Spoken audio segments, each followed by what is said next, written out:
50 வயசுல அரசியல் வரணும் தோணுச்சா? 30 வயசுல எங்க போனாரு? 50 வயசுல காலைல புத்தா எழுப்பி விட்டு நடிகர் விஜய் அரசியல் வர சொன்னாரா? நம்ம தாவேகா தலைவர் விஜய் அளவுக்கு எந்த ஒரு நடிகரும் நல்லது பண்ணது கிடையாது அப்படிங்கிற அளவுக்கு அவர் நிறைய நல்ல விஷயங்களை பண்ணியிருக்காரு.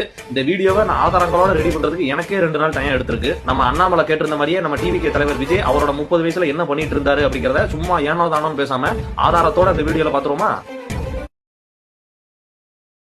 இலங்கை தமிழர்கள் படுகொலையை கண்டித்து தளபதி விஜய் ஒரு நாள் உண்ணாவிரத போராட்டம் செய்த போது அவரின் வயது 34. தமிழக மீனவர்கள் இலங்கை கடற்படையால் சுட்டுக் கொள்வதை கண்டித்து தளபதி விஜய் நாகையில் ஆர்ப்பாட்டம் நடத்திய போது அவரின் வயது 36. போராட்டம் மட்டும் தான் பண்ணிருக்காரா, வேற எந்த நல்லதும் பண்ணலையா அப்படின்னு கேட்டா பண்ணிருக்காரு. அதையும் என்னன்னு பாத்துருவோம். 1996 சென்னையில் பெருவெள்ளம் ஏற்பட்ட போது 100 மூட்டை அரிசியை அப்போதைய சென்னை மேயர் திரு மு க ஸ்டாலின் கிட்ட கொடுத்த போது அவருடைய வயது 21. 1998 சென்னையில் மழையால் பாதிக்கப்பட்ட குடிசை பகுதி மக்களுக்கு தேவையான அரிசி மூட்டைகளை அவரே நேரில் போய் கொடுத்த போது அவருடைய வயது 23.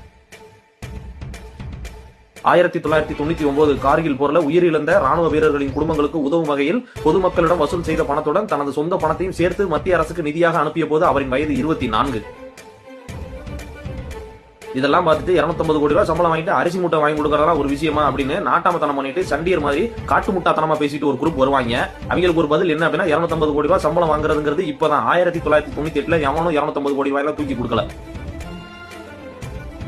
மோடி குஜராத்துக்கு முதலமைச்சர் ஆகிறதுக்கு முன்னாடியே, அதாவது 2001 ஜனவரி 26 இந்தியாவின் 52வது குடியரசு தினம் அன்னைக்கு குஜராத்ல பூகம்பம் ஏற்பட்டுச்சு. அந்த பூகம்பத்துக்கு தன்னால் இயன்ற உதவியோடு மக்களிடம் நிதி உதவி பெற்று குஜராத் மாநிலத்துக்கு அவர் நிதி அனுப்பி வைத்தார். அந்நேரம் அவரோட வயது 26.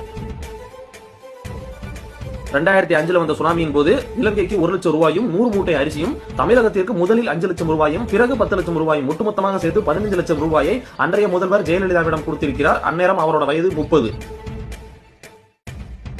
2008 ஓசூர்ல இலவச பள்ளிக்கூடம் ஒன்றை திறந்து வைத்தார். அந்நேரம் அவருடைய வயது 33.